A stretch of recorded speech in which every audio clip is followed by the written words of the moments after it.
सभी का आज के चिंतन सत्र में स्वागत है। हम विषय को शुरू करें उससे पहले कुछ पल भगवान को कृतज्ञता व्यक्त कर देते हैं। धन्यवाद प्लस साथ में जो भी प्रार्थना हमारे हृदय में चल रही है वो भी भगवान तक पहुंचाते हैं। तो सभी कोमलता से आंखें बंद करके भगवान को अपने समक्ष महसूस करते हुए भगवान से पाई हुई शिक्षा के प्रति धन्यवाद व्यक्त करते हैं कि भगवान ने जो भी समझ हम तक पहुंचाई है, हमें दी है,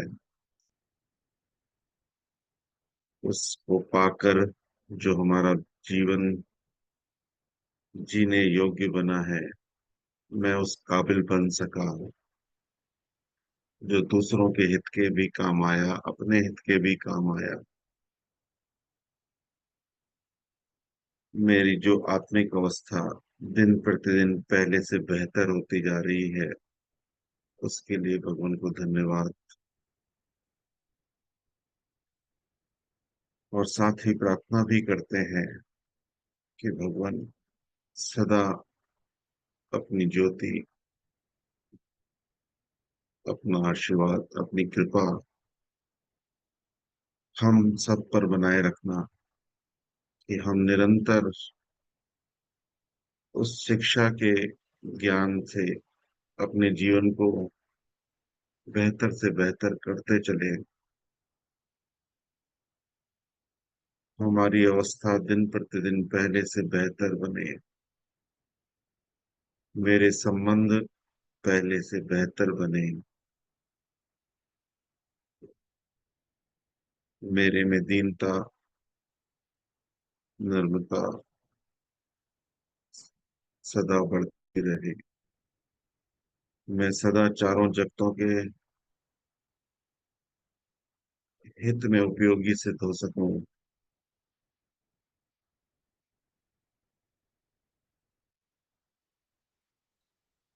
मेरे आसपास सदा उच्च भावों का ही प्रभाव बना रहे,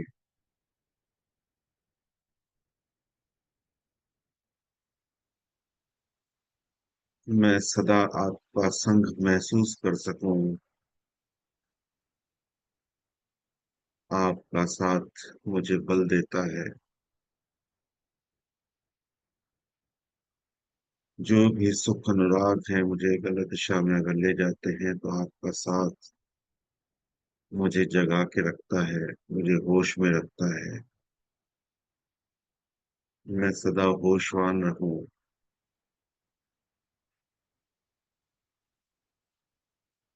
आपका शुक्र, मेरा शुक्र, सबका शुक्र।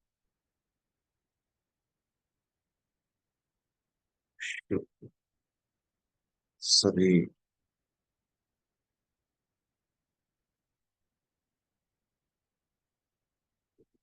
सभी का पुनः स्वागत है आज के चिंतन सत्र में। जैसा कि सभी को मालूम है, आज गुरुवार का दिन चिंतन का दिन रहता है। तो जैसा कि पिछले हफ्ते बताया गया था, कौन सा विषय था आज? कौन बताने वाले हैं क्या? किस विषय पर चिंतन था आज का? श्रीमान जी। जी जी। हम्म, आज आपने वो होमवर्क दिया था कि धर्म और अध्यात्म क्या है। हाँ, धर्म और अध्यात्म के विषय में आज का दिन का चिंतन है। वो अभी भी कुछ चर्चा में रहेगा और शाम के समय, रात के समय जब मिलेंगे फिर भी रहेगा। तो आज का दिन हम सभी को उसी रूप में सफल करना है कि धर्म क्या है, धर्म की आवश्यकता क्यों है, और उसका लाभ हम कितना ले पाते हैं। और फिर ये अध्यात्म क्या है। ये दो शब्द जुड़े हुए हैं एक दूसरे से, धर्म और अध्यात्म। तो अगर किसी का चिंतन हो सका हो तो जरूर शेयर करें श्रीमान इस जी, मैं विषय में। कुछ कहूँ। जी जी, जरूर जरूर। धर्म होता है आत्मा की उच्च अवस्था का नाम धर्म है। और अध्यात्म आत्मा या आत्म साक्षात्कार को कहते हैं। अपने आप को अपने आप को खोजना, अपने हाँ, अपने आप को खोजना और अपने आप को खोजना और अपने जीवन के उद्देश्यों को खोजने में मदद करता है। अपन जी अपने जीवन को सकारात्मक दिशा में आगे बढ़ाने में मदद करता है। इसको अध्यात्म कहते हैं। धर्म, आपने बताया धर्म आत्मा की उच्च अवस्था का नाम धर्म है, और अध्यात्म में बताया है कि जो स्वयं के प्रति हम कार्य करते हैं वो अध्यात्म है, ऐसा? जी जी, अपने आप को खोजना और अपने जीवन को आगे सकारात्मक दिशा की ओर बढ़ाना। धन्यवाद आपका। और कौन शेयर करना चाहेंगे? शुभ हो श्रीमान जी। जी शुभ जी शुभ। मेरी ओर से सबको सदैव की जय। आपने दो विषय दिए थे, धर्म क्या होता है। धर्म एक व्यापक शब्द है जिसका अर्थ है धार्मिक विषय, विश्वास और प्रथाएं, नैतिक मूल्य और सिद्धांत। इसको हम एक समुदाय या समाज के साझा मूल्य और परंपराएं भी कह सकते हैं। धर्म व्यक्ति को नैतिकता, आध्यात्मिकता और सामाजिक जिम्मेदारी की ओर प्रेरित करता है। यह व्यक्ति को अपने जीवन को अर्थ और उद्देश्य देने की मदद करता है। दूसरा था अध्यात्म क्या है। अध्यात्म एक शब्द है जिसका अर्थ है आत्मा या अंतम से संबंध, आत्म से संबंधित आंतरिक शांति और आत्मज्ञान की खोज, जीवन के अर्थ और उद्देश्य की तलाश। अध्यात्मता व्यक्ति को अपने आप को समझने और अपने जीवन को अर्थ देने में मदद करती है। यह व्यक्ति को आंतरिक शांति, संतुष्टि और आत्मज्ञान की ओर ले जाती है। अध्यात्मता धर्म से अलग हो सकती है लेकिन अक्सर धर्म के साथ जुड़ी होती है। धन्यवाद जी। धन्यवाद शिवान जी, बहुत बहुत धन्यवाद। बहुत बढ़िया अर्पित जी और शिवान जी ने धर्म और अध्यात्म के बारे में बताया। और कौन शेयर करना चाहेंगे?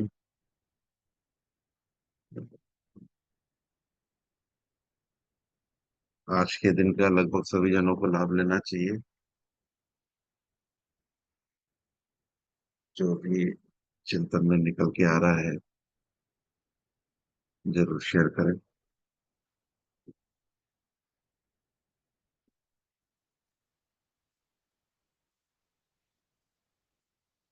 शुभ हो जी। शुभ शुभ शुभ। आवाज आ रही है जी? जी जी, आ रही है, धन्यवाद। बोलिए। आप जी ने कहा भगवान की कृपा भी बनी हुई है, भगवान का संग साथ जैसे सेवकों से मिल रहा है, बन रहा है, पर फिर भी कोई ना कोई गड़बड़ है। जैसे आपने पहले कहा था हफ्ते में कि कोई ना कोई गड़बड़ है। नियम जो है वो समझते भी हैं, तो ये नियमों के ऊपर चला नहीं जाता। दिक्कत इस बात की है आगे के लिए, इसमें हमारे में कमजोरी है, आत्मबल की कमजोरी है। इस बात के लिए हमारे आत्मबल नहीं बढ़ रहा हमारा। कोई इसके बारे में बतलाना। धन्यवाद। हाँ ठीक है, वो विषय तो हम निकालेंगे, ये भी आपका अच्छा विषय है। लेकिन अगर आज धर्म के विषय में आपके मन में जो भी चिंतन हो, अगर वो आप शेयर कर सके, वो अप्लाई हो रहा है नहीं हो रहा है बात की बात है, लेकिन धर्म के विषय में क्या क्लियरिटी है मन में, या अध्यात्म के विषय में कुछ क्लियरिटी है तो वो शेयर कर सकते हैं। आगे से बहुत बढ़िया बन रहा है जी, ऐसे। जी। धन्यवाद। धन्यवाद, चलिए शुभ। और कोई शेयर करना चाहेंगे? धर्म और शुभ अध्यात्म। श्रीमान जी। ये शुभ शुभ। शुभ। धर्म तो ये है कि जैसे अब हम मानते हैं लोग अभी धर्म के पीछे ही ये इतने बड़े कांड इन्होंने किया कि तुम हिंदू धर्म के हो, हम मुस्लिम धर्म के हैं, तो हिंदुओं को खत्म किया ये लोग। इस चीज को, जातिवाद को ही समझो धर्म मानते हैं। जी अध्यात्म ये है कि जो हम कर्म करते हैं, कि भाई हमने अच्छे कर्म किए, हम सबको एक समान समझते हैं, कि ये हमारा अध्यात्म है कि हम अपने उस आत्मा के हिसाब से सबको एक समान समझे। यही हमारा अध्यात्म है। और धर्म तो है कि जैसे अब कोई सिख धर्म में बना बैठा है, कोई मुस्लिम है, कोई हिंदू है, कोई ईसाई है, कोई क्रिश्चियन है। ये लोग संसार में अब इसी ये चीजें फैली पड़ी हैं, इसी को धर्म मान के चल रहे हैं कि हम इस धर्म से हैं। अगर देखा जाए तो सबका ब्लड ग्रुप एक है, सब का हर चीज एक है। प्राकृतिक के नियम से तो सब चीज एक ही है ना, उन्होंने तो कोई बदलाव किया ही नहीं है। ये जो बदलाव है वो एक इंसान धर्म के हिसाब से कर रहा है कि मेरा धर्म वो है, मेरा धर्म वो है, मेरा धर्म वो है। चाहे वो उस पर चल, उसी के चलने पे ही ये इतने बड़े बड़े कांड जो दुनिया में हो रहे हैं, ये इसी धर्म के उससे ही हो रहे हैं। मेरा मानना तो यही है कि भाई प्राकृतिक नियम के अनुसार तो सबका ब्लड ग्रुप सब चीज एक है। और अध्यात्म है कि हम जो कर्म करते हैं अच्छे करें, अपनी आत्मा से सबका भला करें, ये हमारा अध्यात्म है। शुभ हो श्रीमान जी। बढ़िया बढ़िया। शुक्र है। श्रीमान जी, बहुत ये अगर देखा जाए तो शारदा आंटी जी ये कहना चाहती हैं कि इंसान धर्म इंसानियत, मनुष्य का पहला धर्म इंसानियत है। शॉर्ट फॉर्म जी में जी। एक्चुअली ये चिंतन इसी जगह तो पहुंचाएगा हमें कि धर्म की जरूरत थी क्यों। धर्म शुरू कब से हुआ, कोई चीज तो शुरू हुई होगी ना, उसके पीछे कोई ना कोई रीजन होगा, कोई ना कोई कारण होगा। वो कारण मिसिंग हो गया, इस कारण से वो आज की तारीख में परिभाषाएं बदल गई, उसकी समझ बदल गई। तो ये समय के साथ धीरे धीरे चीजें जो मुख्य उद्देश्य भटकती जाती है, और वो मुख्य उद्देश्य भटकने के कारण ही फिर एक और नया धर्म निकल के आता है। ये तलाश इसीलिए चलती रहती है। जी बताएं, और बताएं। सबका शुभ हो। श्रीमान जी, जी शुभ हो। जी सॉरी जी श्रीमान जी, जब शुरू शुरू में इंसान आदि मानव था, उसके बाद धीरे धीरे विकास हुआ, तो उसके मन में विचार आया कि मैं कौन हूं, मैं कहां से आया। बस यहीं से धर्म की उत्पत्ति हुई, यहीं से धर्म का विकास हुआ। जी। बढ़िया। जी सुदेश भाई जी बताएं। धर्म का मतलब पूरी मानवता में उच्च भावों का होना है, इंसानियत का होना है, जो अपने लिए भी अच्छा सोचे और दूसरों के लिए भी अच्छा करे, जिसमें हमारी अपनी भलाई भी हो और दूसरों की भलाई भी हो। तो यही जो उच्च भाव भगवान ने हमें बताए हैं, नेचर के जो अटल नियमों के अनुसार धर्म का होना, धर्म के जो अटल नियम है। अब देखा यही जाता है, जैसे शारदा बहन जी ने भी बताया कि मतलब धर्म, लोगों ने अपना अपना धर्म अलग अलग बना लिया है, और वो धर्म जो है चिन्हों पर आधारित रह गया है। जैसे कि मनुष्य का शरीर एक तरह से ही बना हुआ है, अस्थि है, ब्लड है, तो धमनियां हैं, कोशिकाएं हैं। तो ये पैदा भी एक तरह से ही होता है और मरता भी एक तरह से ही है, या तो बीमार होकर मरता है, या जो भी है हादसे होते हैं, जो कुछ भी है वो सब की जो कंडीशन है वो पूरे विश्व में एक ही है। आ गया है धर्म के अलग अलग रास्ते लोगों ने बना लिए अपने सुविधा के अनुसार। तो ये धर्म नहीं है, धर्म केवल हमारे हृदय की उच्च अवस्था का नाम ही धर्म है। आपने बोला कि रास्ता, तो उस पे एक प्रश्न निकल के आता है कि धर्म क्या एक रास्ता है? धर्म एक रास्ता है तो फिर उसकी मंजिल क्या है? अगर धर्म रास्ता है तो उसकी मंजिल क्या है?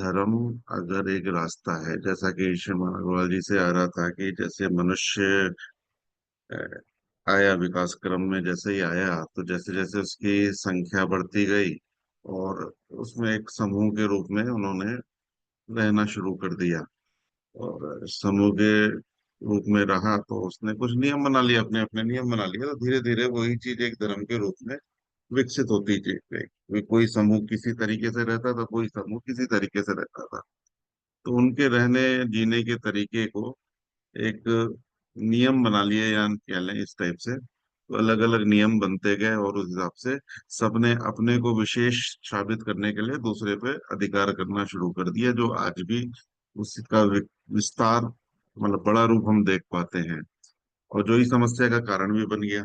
उसमें सत्य क्या है असत्य क्या है उस पे ना सोचते हुए, उसको सही मानते हुए, बस उस पे अधिकार कि ये मेरी बात को तुम मानो, मैं ज्यादा सही हूँ तुम गलत हो। तो धर्म का उद्देश्य तो ये था कि एक जीने की पद्धति ऐसी आ जाए, क्योंकि जब पशु से मनुष्य की तरफ शिफ्ट हुआ विकास क्रम, जब मनुष्य पशु से विकसित होते होते मनुष्य के रूप में आया, तो उसमें जो पशु था उसको नियमों की इसलिए जरूरत नहीं थी, एक तो बुद्धि नहीं थी उसमें, अल्प बुद्धि थी, और प्लस वो नेचर से जुड़ा ही था, वो नेचर के स्वभाव के आधार पे अपने जीवन को चला रहा था। लेकिन मनुष्य में क्योंकि बुद्धि का विकास हो गया, और उसमें कल्पनाशीलता और कर्म स्वतंत्रता की भावना आ गई कि वो कल्पना भी कर सकता था अपने सुखों को उसके आधार पर। तो उन सुखों को नियंत्रित करने के लिए मेरे को ऐसा लगता है कि वो नियम बनाए गए होंगे कि तेरे उसको क्या करना है क्या नहीं करना है, तो हर संघ में हर ग्रुप में ये चीजों पे विचार करके एक नियम बन गया, और उसके आधार पे एक धर्म की रचना होनी चालू हो गई। तो अपनी सुविधा अनुसार अपनी व्यवस्था अनुसार उन्होंने हर चीज को डिजाइन करना शुरू कर दिया। ऐसे धीरे धीरे मनुष्य का विकास होता गया, और हर ग्रुप किसी न किसी नियमों को जीने लगा कि वो बेहतर जी पाए, बेहतर एक दूसरे के विकास के लिए सोच पाए समझ पाए। और फिर जितने भी धर्म बनते गए धीरे धीरे, अगर देखेंगे तो कुछ बुराइयों को खत्म करना और कुछ अच्छाइयों को आगे बढ़ाना, अधिकतर डेप्थ में देखेंगे तो यही चीज मिलेगी। लेकिन समय के साथ हर चीजें बदलती जाती हैं, कुछ कर्म कांड बने रह जाते हैं और समझ की बात खत्म होती जाती है। इसलिए धर्म का सही अर्थ विलुप्त होता गया। तो ऐसे ही जब भगवान को वो चीजें दिखी, उस समय की जो धर्म की अवस्था दिखी, और आज भी जैसे हमें दुख होता है ना, आज जो धर्म की परिभाषा हम देख रहे हैं जो समाज में जो चल रही है, तो हमें भी दुख होता है। तो भगवान के समय भी वो सारी समस्याएं दिखी होंगी। तो उस पे आधार पे जब वो चिंतन चालू हुआ, हम सब भी चिंतन कर रहे हैं, तो भगवान का भी चिंतन चालू हुआ होगा। ये चिंतन जो होता है ना बहुत ही महत्वपूर्ण होता है, वो कुछ नए क्या द्वार खोलता है। वो चाहे मैं अपने अंदर देखूं या समाज के अंदर देखूं परिवार के अंदर देखूं, जब भी आप चिंतन करेंगे तो उस समय की कमियां और क्या बेहतर हो सकता है वो कुछ निकल के आता है। तो जो भगवान का भी चिंतन उस समय चला होगा, उससे क्या चीजें धर्म में गलत हैं, क्या चीज होनी चाहिए, तो वो चिंतन के आधार पर उसको सत्य धर्म की जो भगवान ने परिभाषा लाई, हम सबको वो चीज बताई। तो वो आज मैं पढ़ ही रहा था सत्संग सार में कि देव शक्तियों का प्रभाव और लाभ। तो भगवान ने जो देव शक्तियां आई उसके बाद जो चिंतन से चीजें निकल के आई, तो वो पूरे मनुष्य जाति के लिए, वो किसी एक समुदाय के लिए नहीं थी, वो पूरे मनुष्य के लिए थी।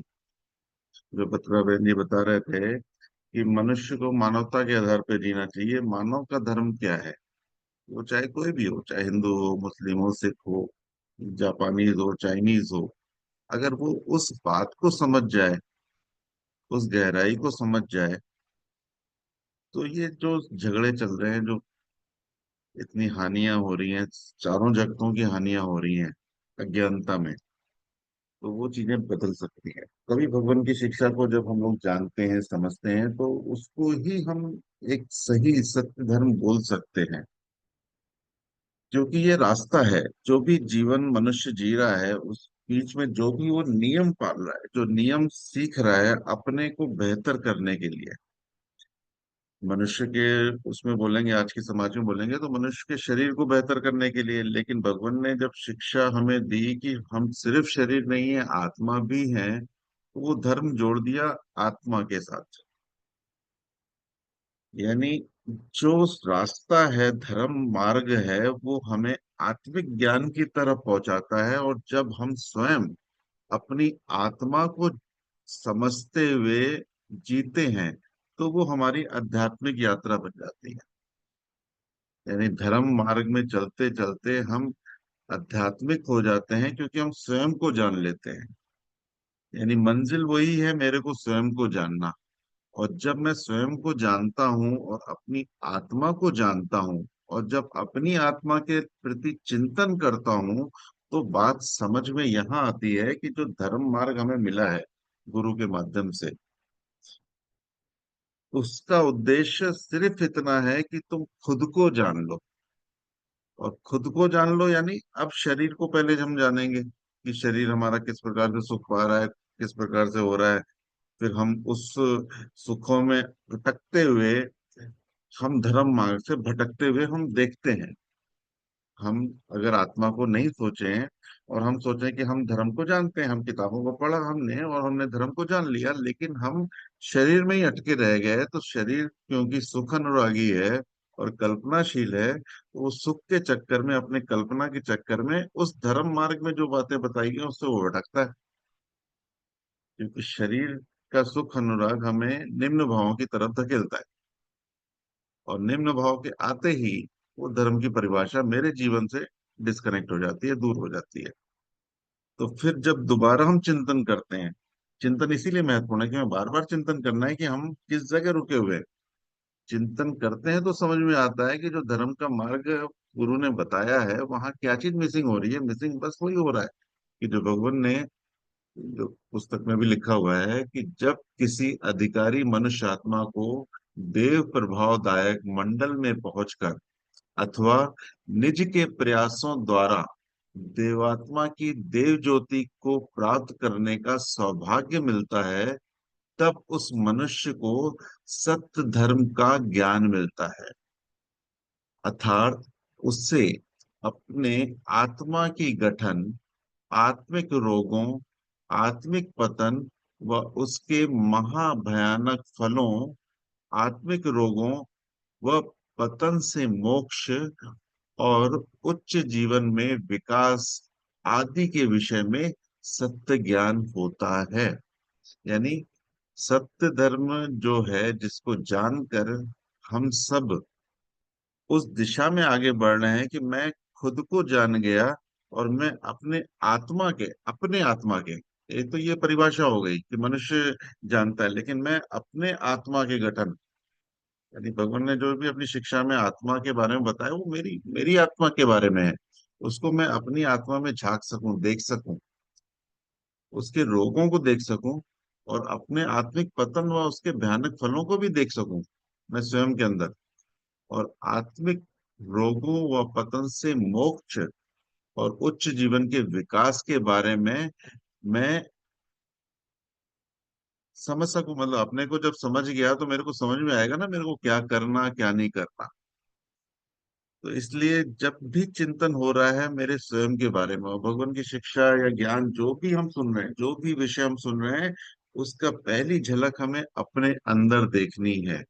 तो ये हुआ हमारा धर्म का मार्ग। हमें समझ में तो आ गया कि भगवान ने क्या बोला है। उच्च भाव में हमें उच्च भाव को बढ़ाना है और निम्न भाव को खत्म करना है। और साथ में जो हमारे संबंध हैं, 16 संबंध जो भगवान ने बताए हैं, उनके साथ में उनको जीवंत करना है। उस उच्च भाव को उन 16 संबंधों के साथ जीवंत करना है। सीधी सी बात है। तो उसके बाद जब हम ये सब क्रिया जो सत्य धर्म है उसको जब भी अपने आत्मा के साथ इस्तेमाल करते हैं, तो हमारी जो आत्मिक अवस्था है वो बेहतर से बेहतर होती जाती है। ये हो जाता है हमारा अध्यात्म वाला पक्ष, जो मैंने स्वयं के ऊपर जीकर उसको आगे में बढ़ा। अब बात आती है कि अन्य धर्म शिक्षाएं, अब इतने सारे धर्म आज की तारीख में बोले जाते हैं, जिसे अब वो सब हर कोई तो अपने धर्म को सही बोल रहा है, लेकिन हर किसी के धर्म के जो पहला दिन होगा, जिस समय वो नियम बनाए गए होंगे या प्रयास किया गया होगा, तो उसमें उद्देश्य तो यही होगा, कहीं ना कहीं छुपा हुआ उद्देश्य तो यही होगा कि मानव बेहतर जी सके और अपनी आत्मिक अवस्था को बेहतर कर सके। तभी के पीछे बेस यही होगा। अब जैसे हम ही यही सोचे कि भगवान की शिक्षा को हमने ऊपरी ऊपर से जाना और हम जीवन जी रहे हैं, तो कहीं ना कहीं वो गैप तो बना रहेगा हमारे जीवन में और शिक्षा में। तो जैसे ये गैप हमारे में बना रह सकता है, ऐसे हर धर्म के अनुयायी में वो गैप बना हुआ है। वो गैप बने होने के कारण उसने अपने धर्म को समझा नहीं है, लेकिन वो चिल्ला क्या रहा है, मेरा धर्म महान। और उसी चक्कर में, उसी अंधकार में कह लें या अज्ञानता में कह लें, अब उसका सुख वही है कि मेरी संख्या बढ़ जाए, मेरी बात हर कोई सुन ले, इसलिए ये सारे युद्ध फसाद चल रहे। अब इसमें सिर्फ समझ यही है कि जो भगवान ने पेज नंबर 56 में ये बताया गया है सद्धर्म सार में, कि अन्य शिक्षाओं को हम कैसे जांच करें कि वो शिक्षाएं सही हैं या गलत है। तो ये जो चैप्टर है, चौथा अध्याय, अन्य धर्म शिक्षाएं, तो इसको भी हम थोड़ा पढ़ते हैं। तो इससे एक चीजें निकल के आती हैं कि हमें किस दृष्टिकोण से आज के समाज को देखना है, और उनकी अज्ञानता को भी समझना है कि वो अज्ञानता उनके उस धर्म के पहले लॉजिक में नहीं थी, लेकिन जो गैप हो गया ना, उन्होंने अपने धर्म को समझा ही नहीं, उसके बेस को ही नहीं समझा, वो अध्यात्म की श्रेणी में आ ही नहीं पाया उसके जीवन के लिए, उस व्यक्ति के जीवन के लिए। लेकिन धर्म का उद्देश्य तो कहीं ना कहीं बेहतर रहा होगा, ये तो हम कल्पना कर सकते हैं।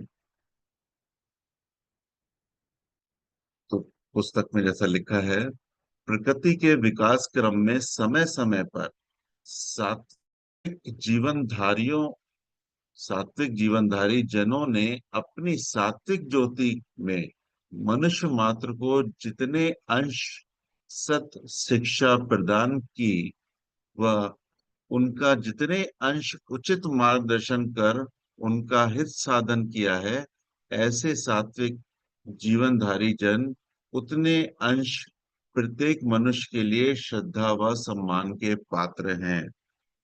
यानी इस पैराग्राफ से ये स्पष्ट होता है कि कई इस पूरे विकास क्रम में कई ऐसे सात्विक जन आए जिन्होंने मनुष्य को बेहतर चीज देने का प्रयास किया, और जितनी उनकी समझ थी, जितना उनका लेवल था, उन्होंने उस चीज को सही देने का ही प्रयास किया। सत्य धर्म प्रवर्तक की खोज के आधार पर अन्य धर्म शिक्षाओं के बारे में धारणाएं इस प्रकार है। पहला, विश्व में प्रचलित विभिन्न धर्म शिक्षाओं में जो शिक्षाएं जहां तक चारों जगतों, भौतिक, वनस्पति, पशु और मनुष्य के विकास हेतु समाहित है, वे सभी शिक्षाएं वहीं तक ग्रहणीय और सम्माननीय है। यानी कोई भी शिक्षा जो जिस पे जी रहा है, और उसमें अगर चारों जगतों का हित नहीं शामिल है, चारों जगतों का हित नहीं शामिल है, तो वहां वो शिक्षा अभी अधूरी है। या फिर ये भी कह सकते हैं कि उसमें चारों जगतों का हित शामिल है, लेकिन वो समय के साथ विलुप्त होता गया। यानी उसके बाद जो नेक्स्ट पीढ़ी आई, नेक्स्ट पीढ़ी आई, नेक्स्ट पीढ़ी आई, धीरे धीरे वो चीज विलुप्त होती गई, और अपने धर्म की रक्षा के चक्कर में उसने इन चारों जगतों का नुकसान करना चालू कर दिया। इन चारों जगतों का नुकसान चालू कर दिया, क्योंकि हो सकता है कि कभी जब मांसाहार शुरू हुआ हो, उस स्थिति में ऐसा हो कि उस जगह पर वनस्पति की मात्रा कम हो, संभव है उस समय उस नियमों को डाल दिया गया हो। लेकिन आज जब वर्तमान में वो वनस्पति आ गया है, तो उस समय उस समझ को हमें बेहतर करना है कि इसमें हमें पशु जगत को सुरक्षा प्रदान करनी है।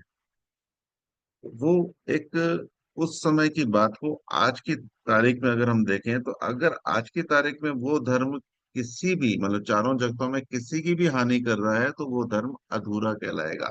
क्योंकि वो सभी के लिए उपयोगी नहीं है।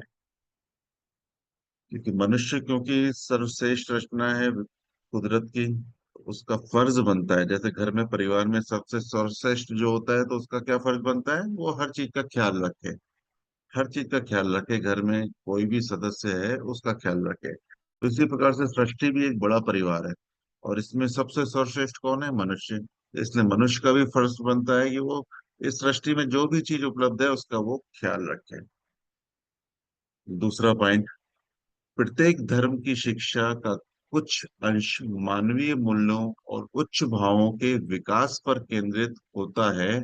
वह शेष कर्म कांड, रस्मों रिवाज पर आधारित होता है। इनमें से पहले पक्ष मानवीय मानवीय मूल्यों व उच्च भावों के विकास से ही आत्मा का हित साधन होता है, इसलिए यही ग्रहणीय व प्रचारित करने योग्य है। तो दूसरा पॉइंट बहुत ही महत्वपूर्ण है, ये भी मिसिंग है। धीरे धीरे क्या हुआ कि जो भी धर्म बने उसमें उन चीजों को याद रखने के लिए कर्मकांड बनाए गए। कर्मकांड बनाए गए कि हमें संबंधों को बेहतर करना है, उसमें हमने कोई ना कोई रीति रिवाज बना लिया कि ये त्योहार मना लिया, करवा चौथ मना लिया, या कोई भी ऐसी चीजें बनाई गई जिससे वो संबंध जीवंत रहे, वो आपकी मेमोरी में रहे कि हर चीज एक दूसरे की उपयोगी है। आप देखेंगे पेड़ों की भी पूजा होती है, पशुओं की भी पूजा होती है, नदियों की भी पूजा होती है, यानी चारों जगतों की आप देखोगे तो धर्मों में पूजाएं की जाती हैं।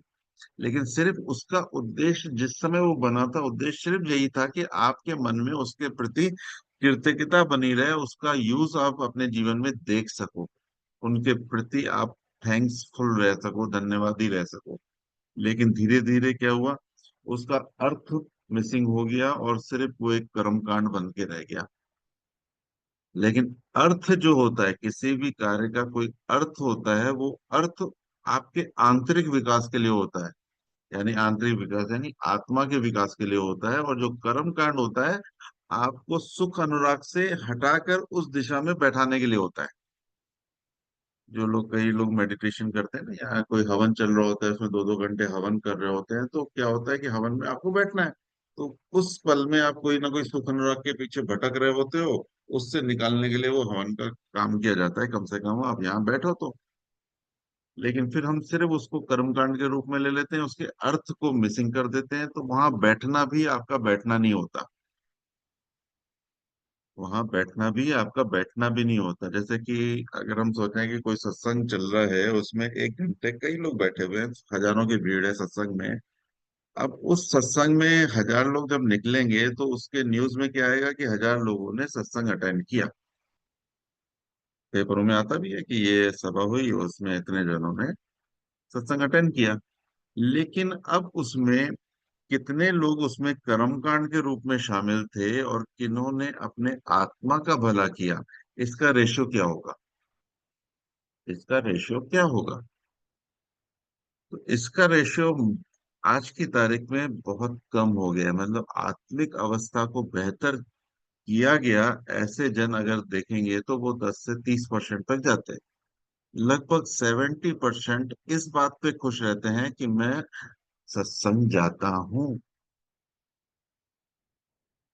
लेकिन अगर किसी सत्संग में आपका सिर्फ अहंकार बढ़ गया और आप ये कहने के योग्य बन गए कि मैं सत्संग जाता हूं, तो उसमें आपका अहंकार की तो पूर्ति हुई, लेकिन आपका जो आत्मा की खुराक आपको मिलनी थी वो नहीं मिली, और ना ही आपसे वो जीवंत हो पाई।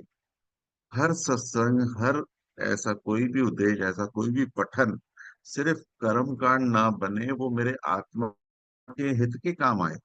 और आत्मा का हित कैसे महसूस होगा, आत्मा का हित ऐसे महसूस होगा कि हम उतने ज्यादा नर्म होते जाएंगे, और जितने ज्यादा हम नर्म होंगे हम अपने संबंधों को और बेहतर जी पाएंगे। आत्मा की उच्च अवस्था तो हमें शरीर के बाद तो हमें दिखती ही दिखती है, लेकिन जब वो शरीर के साथ में जीवंत होती है तो हमारे जितने भी संबंध हैं वो और बेहतर निखरते हैं। और प्लस प्लस ये होता है कि हम अपनी नेक्स्ट पीढ़ी, यानी हमारे साथ में परिवारजन जो रह रहे हैं, समाजजन जो रह रहे हैं, उन तक वो आत्मा की रोशनी हम पहुंचा पाते हैं, क्योंकि आत्मा का प्रकाश अलग ही है। जो हम लोग देव ज्योति बोलते हैं ना, तो देव ज्योति क्या है? वो आत्मा की उच्चतम अवस्था का नाम है। जो भगवान ने अपनी आत्मा की अवस्था बनाई थी वो उच्चतम थी। तो वो देव प्रभाव आज भी उनकी छवि से झलकते हैं, आज भी उनके छवि से हमें दिख पाते हैं।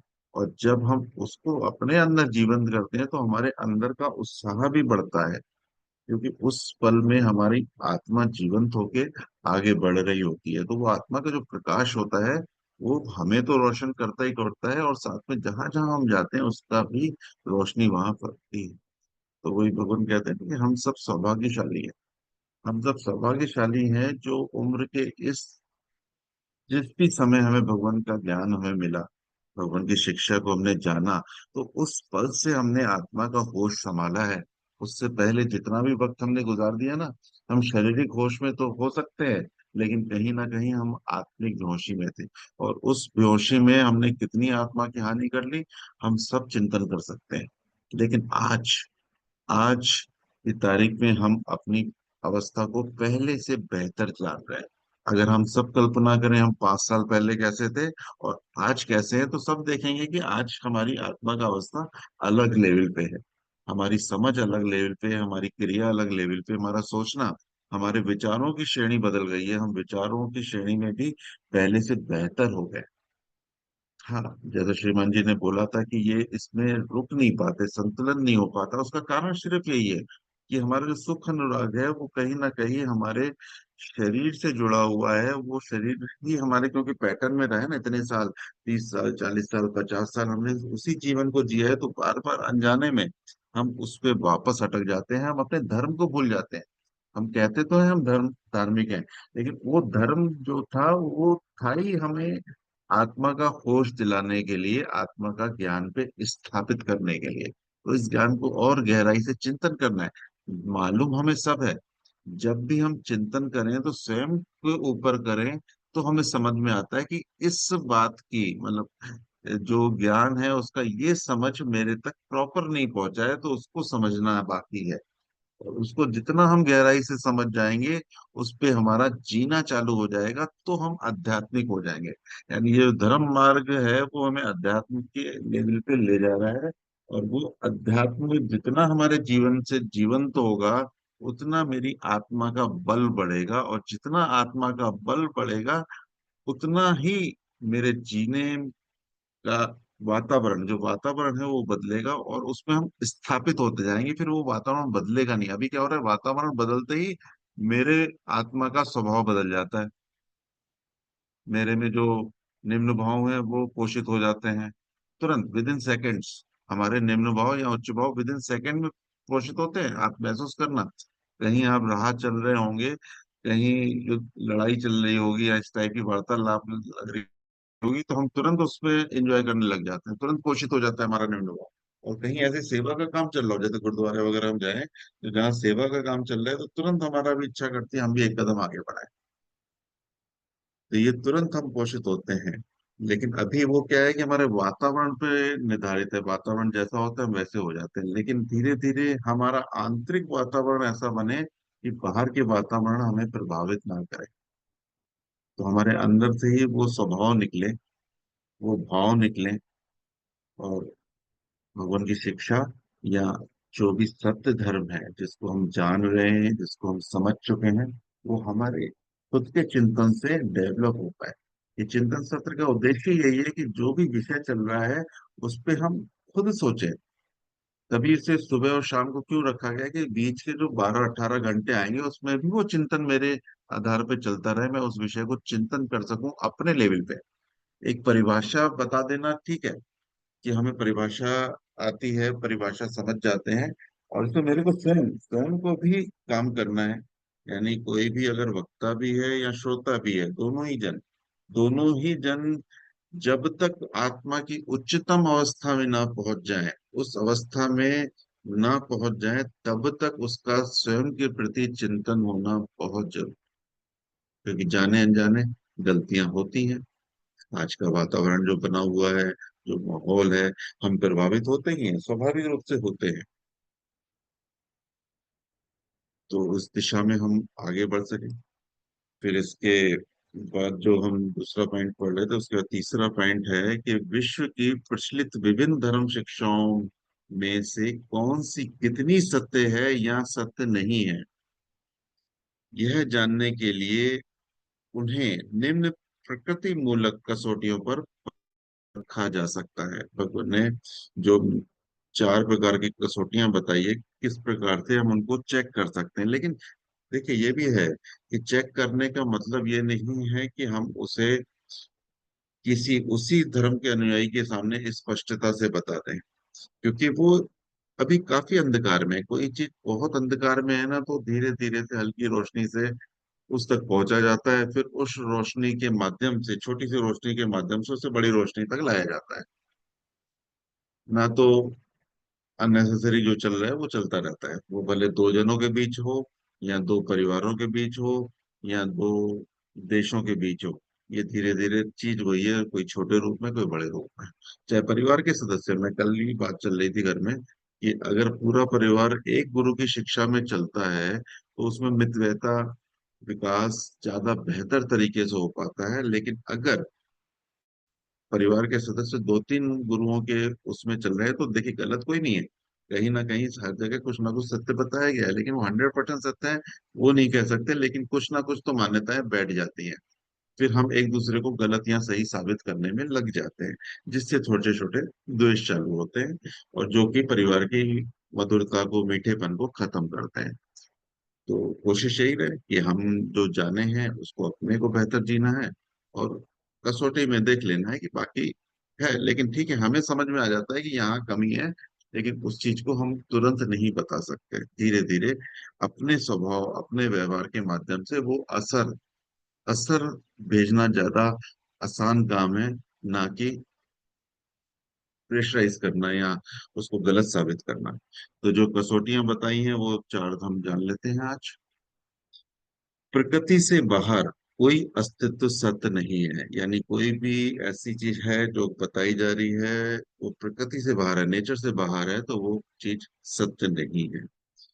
दूसरा, साक्षात ज्ञान उत्पादक बोध शक्तियों यथा ज्ञानेंद्रियों, मानसिक शक्तियों, अहम संबंधी निम्न भाव व सद्गुण विषयक बोध शक्तियों, न्याय मूलक व सात्विक बोध शक्तियों एवं देव शक्तियों के विरुद्ध भी कोई बात सत्य नहीं हो सकती। ये जो भी मैंने बताया, ये भगवान के देवशास्त्र खंड 3 में विस्तार से दिया हुआ है पूरा अध्याय। ये कौन कौन सी शक्तियां एक आत्मा में होती है, वो आत्मा चाहे किसी के भी शरीर में, मनुष्य के अंदर की शरीर की शक्तियां वैसी ही रहती हैं, और उसका एक नियम है, और वो उस नियम के आधार पे पोषित होगी। उससे बाहर कुछ भी नहीं हो सकता, तो वो हमें देखना रहेगा। तीसरा, जो बात स्पष्टता से किसी ठीक तर्क के विरुद्ध हो वह भी सत्य नहीं है। यानी कोई भी चीज है जो किसी खोजी के लिए, यानी जैसे भगवान देवात्मा ने कई चीजें स्पष्टता से लिख दी है जो आज के समाज में उसको विपरीत मानते हैं, लेकिन उनका अगर तर्क हम सुनते हैं या उसकी शिक्षा को समझकर उसका विरोध करते हैं, कि हमें समझ में भी आ रहा है कि बात सही बोली है लेकिन हम अपने को नहीं बदलने वाले, तो वो ही बात गलत है। कि अगर कोई चीज का तर्क है तो उसको समझना चाहिए। जैसे कई ऐसे प्रश्न हैं जिसके लिए भगवान ने बहुत ही स्पष्ट और समझा के बताया है, जैसे मृत्यु उपरांत जीवन है कि नहीं है, परलोक क्या है। ऐसी कई चीजें हैं जो कि हैं, लेकिन उसका अगर तर्क है, उसके अगर एग्जाम्पल्स हैं, तो उसको समझना जरूरी है।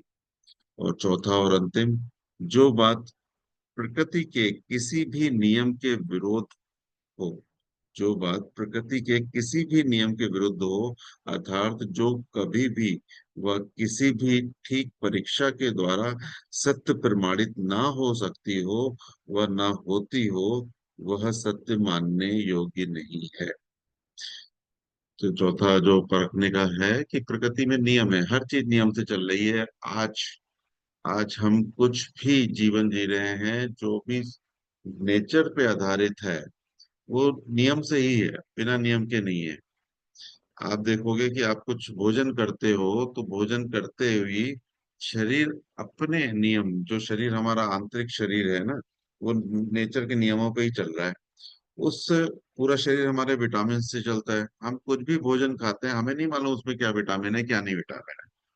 हमें मालूम है या नहीं मालूम है उससे फर्क नहीं पड़ता। वो भोजन जैसे ही हमारे शरीर में जाएगा, हमारे शरीर की जो भी क्रियाएं हैं उसके माध्यम से हर विटामिन को अलग अलग डिपार्टमेंट में भेज दे। अलग अलग डिपार्टमेंट से उसी से हमारा विकास हो रहा है। यानी जो हमारा सिर्फ हमारा बाहरी रूप छोड़ दो, उसके बाद जो भी रूप है वो टोटल नेचर पे नियम पे आधारित है।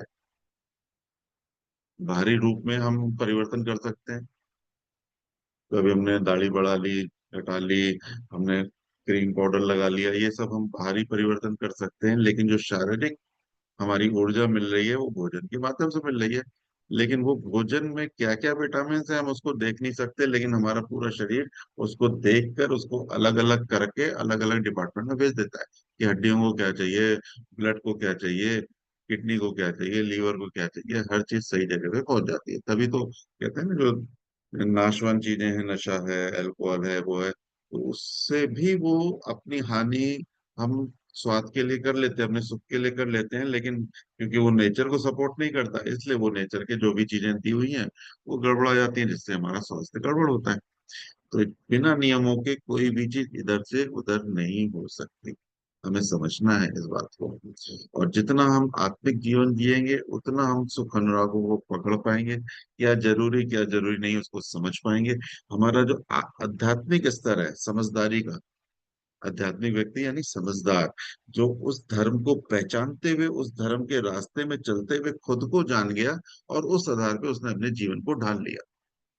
और ये अवस्था आ सकती है, लेकिन बस स्वयं का चिंतन हमारा बहुत जरूरी है। तो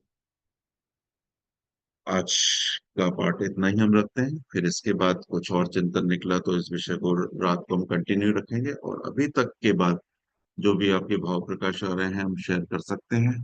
क्या चीज पकड़ में आई, क्या चीज निकल के आई।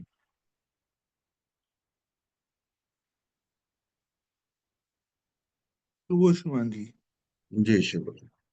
शिवान जी, मुझे इसमें चार पॉइंट्स जो बिंदु है वो समझ में आए हैं। पहला तो ये है कि मनुष्य को पूरी सृष्टि का ख्याल रखना चाहिए।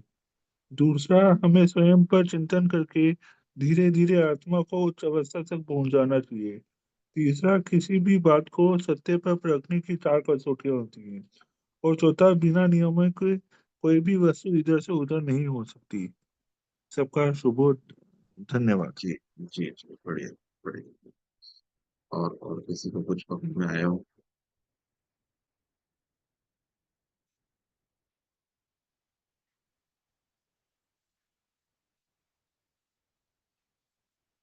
और कोई कुछ। जी। सदैव की जय। सत्य प्रभु की जय। शुभ। को शुभ हो। तो आपका जो है, जैसे आपने शुरू किया कि धर्म की जैसे शुरुआत कहाँ से हुई या बेसिस क्या रहा, तो जी अगर हम इसके पीछे चलते हैं, मतलब हिस्ट्री ऑफ मैन या ओरिजिन ऑफ मैन, तो सबसे पहले जब ये यूनिवर्स आया एग्जिस्टेंस में 23 बिलियन लाइट ईयर पहले, जैसे उसके बाद में हम चलते हैं कि ओरिजिन ऑफ लाइफ के इस जीवन की शुरुआत इस पृथ्वी में कब से हुई। तो वो तो कुछ मिलियंस ऑफ इयर्स पहले हुई।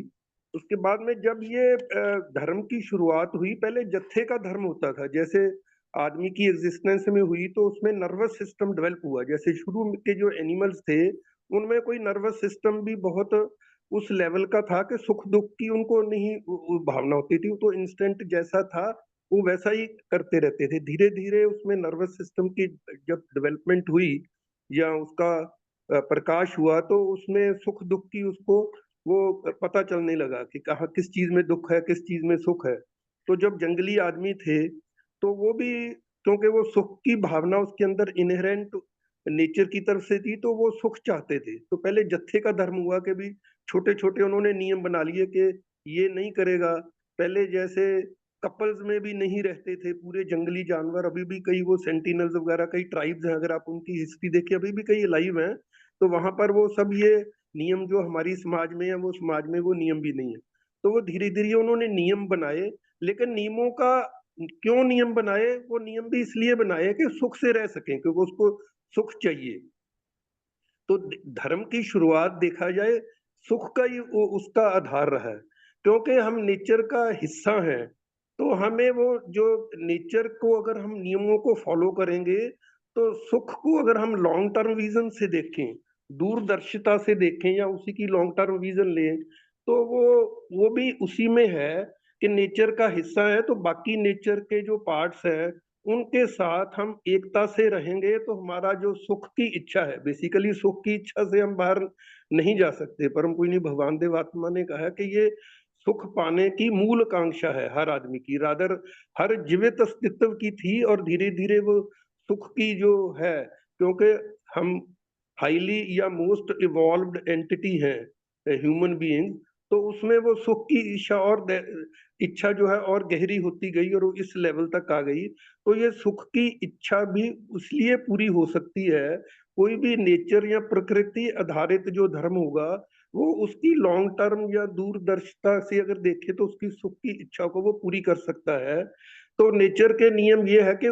बाकी पार्ट्स के साथ, क्योंकि हम अगर पूरी जो नेचर है या ह्यूमन रेस है, अगर हम उसको एक बॉडी की तरह ट्रीट करें या रादर पूरी नेचर को, तो हम एक पार्ट को डैमेज करके, नुकसान करके, तो हम भी लॉन्ग टर्म, शॉर्ट टर्म में तो आदमी को भूल जाता है कि भी मैं उसका अपनी वो उसकी हो जाती है सेल्फिशनेस के, वो उसको इमीडिएट लगता है कि मेरे को ये सुख मिल रहा है।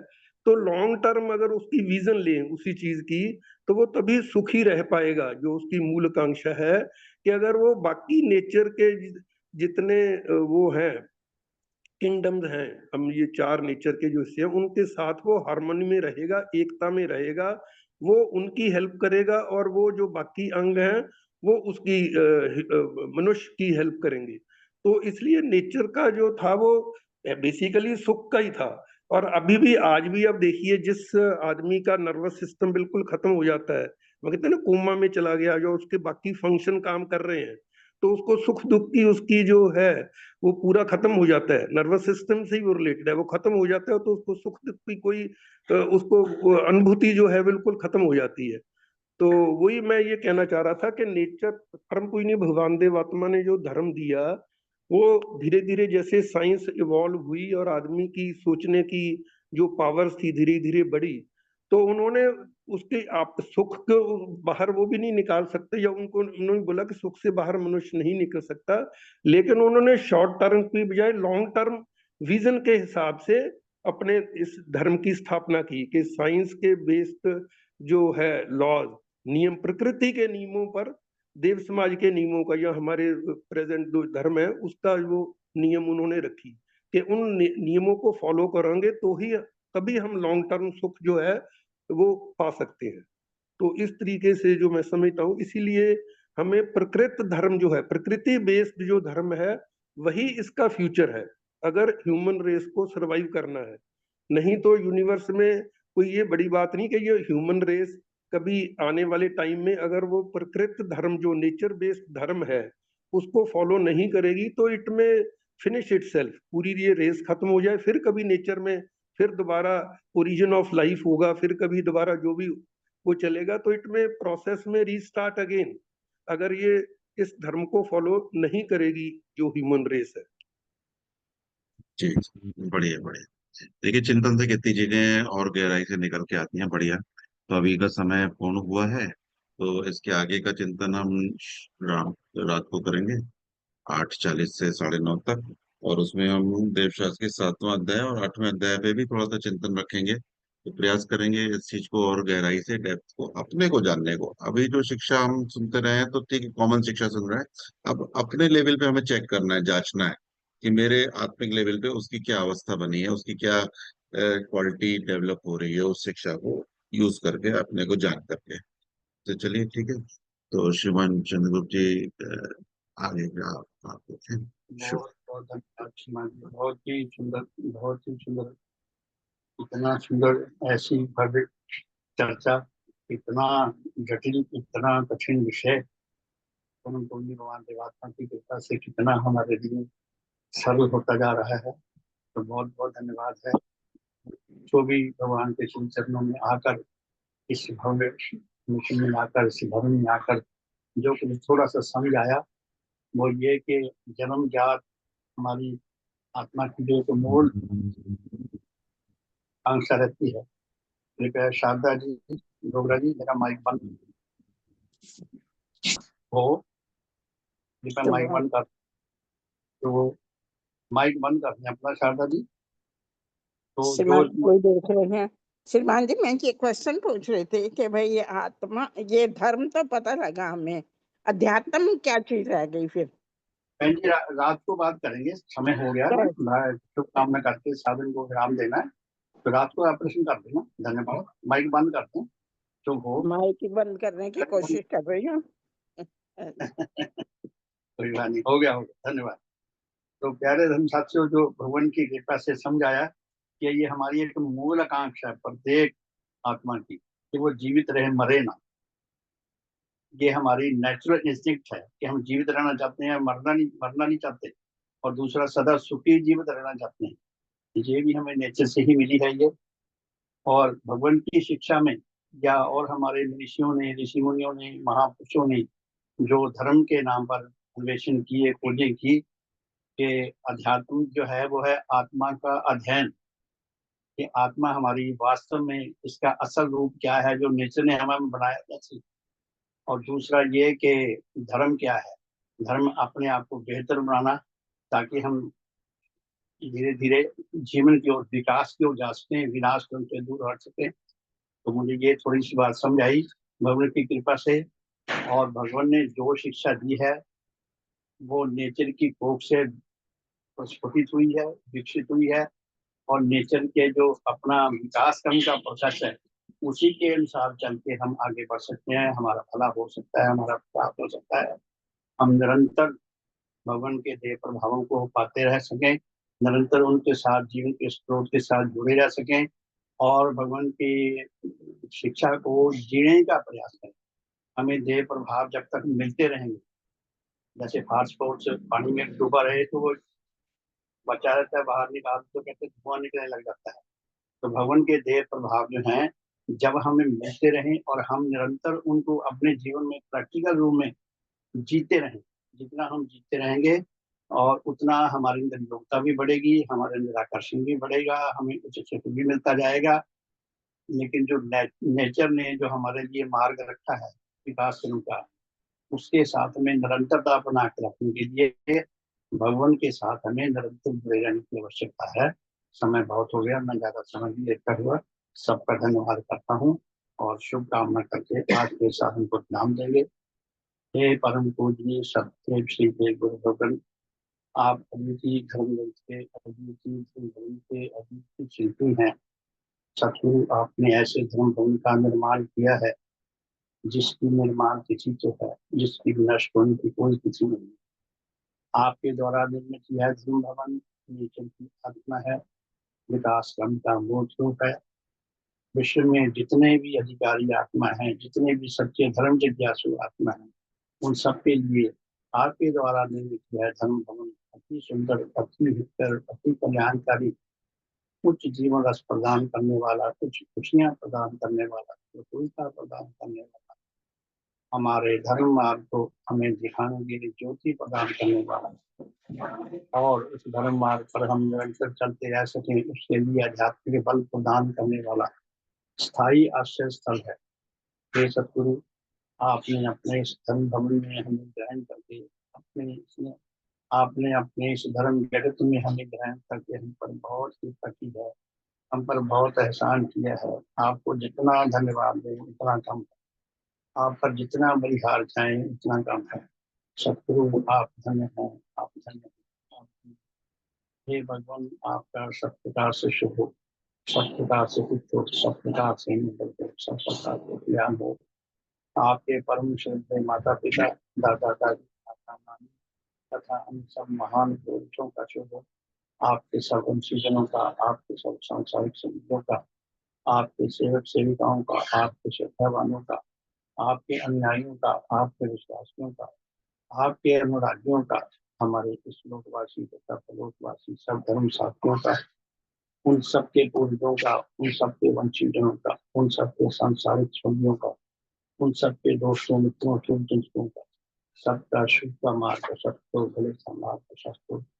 हे सतगुरु, हमारे श्रद्धेय माता पिता, दादा दादी, नाना नानी तथा इन सब पूर्वजों का, हमारे इस लोकवासी तथा लोकवासी सब भाई बहनों का, उनके परिवार का, उनके बच्चों का, उनके नाती पुत्रों का, हमारे सब वंशीजों का, हमारे सब सांसारिक चीजों का, मनुष्य जगत का, पशु जगत का, वनस्पति जगत का, मोक्ष जगत का, सबका भले का मार्ग सत्यो, शुभ का मार्ग सत्यो। हे भगवान, विश्व में जहाँ जहाँ कहीं अधिकारी आत्मा वर्तमान है, उन सब तक आपके देश प्रभाव ठीक से पहुंच सके, उन सबके भले का मार्ग भी प्रशस्त हो सके, हमारे धर्म संधियों की जमुना में अधिक से अधिक वृद्धि हो, सारे नृत्य जगत को आपके विज्ञान और धर्म की छत्र छाया में आकर जीवन व्यतीत करने का, सच्चा आत्म कल्याण लाभ करने का स्वाभाविक प्राप्त हो सके। हे दाता, हे सतगुरु, काश नेत्र में कोई ऐसी विधि विकसित हो सके जिससे अनाधिकारी आत्मा के अधिकारी बन सके, इन सबके भले का मार्ग भी प्रशस्त हो सके, सबका शुभ हो, सबका हित हो, सबका मंगल हो, सबका कल्याण। भगवान देवात्मा की जय, भगवान देवात्मा की जय, भगवान देवात्मा की जय, भगवान देवात्मा की जय। सबका शुभ हो, सबका हित हो, सबका मंगल हो, सबका ज्ञान हो, हमारे शुभ परिवार का शुभ हो, हमारी ये सदा ठीक रहे, और सारे मन जगत को इस ज्ञान यात्रा में जब तक सच्चा आत्म कल्याण लाभ करने का सौभाग्य मिले। हम सबका शुभ हो, सबका भला हो, हम सब में उठने लायक कुछ प्रेम आए। बहुत बहुत धन्यवाद सबका। शाम को मिलते हैं अभी 4:30 से 5:30, और रात को ये सत्र फिर चलेगा, चिंतन सत्र 8:40 से 9:30 बजे तक। तो शामिल हो, काफी पेन साथ लेकर बैठा करें, कुछ ना कुछ हिंट्स नोट कर लिया करें, उसके ऊपर फिर हम बाद में विचार कर सकते हैं। आप विचार करके कुछ लिखने का प्रयास भी किया करें। जितना हम होमवर्क ज्यादा करेंगे, उतना इस विषय पे हमारी योग्यता भी बढ़ेगी, हमें इंटरेस्ट मिलेगा, हम अपने के लिए भी अधिक से अधिक हितकर बन सकेंगे। इस सबका शुभ हो, बहुत बहुत धन्यवाद। सुप्रभात। शाम को मिलते हैं 4:30 बजे। बहुत बहुत धन्यवाद।